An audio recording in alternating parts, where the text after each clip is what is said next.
Lava Hot Springs, world famous hot pools. This is the hottest pool at 112 degrees. This is where the water comes in at 2.5 million gallons a day. We have 5 pools here. This one's just for this pool. Here's one of the little flower beds we've created. It's pretty cold today.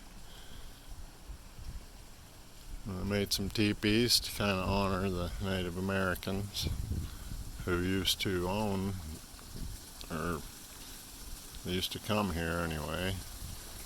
The tribes would come here in peace to soak in the hot pools. They were a lot different then, but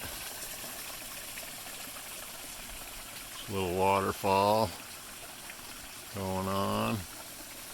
We got a little flower bed over here.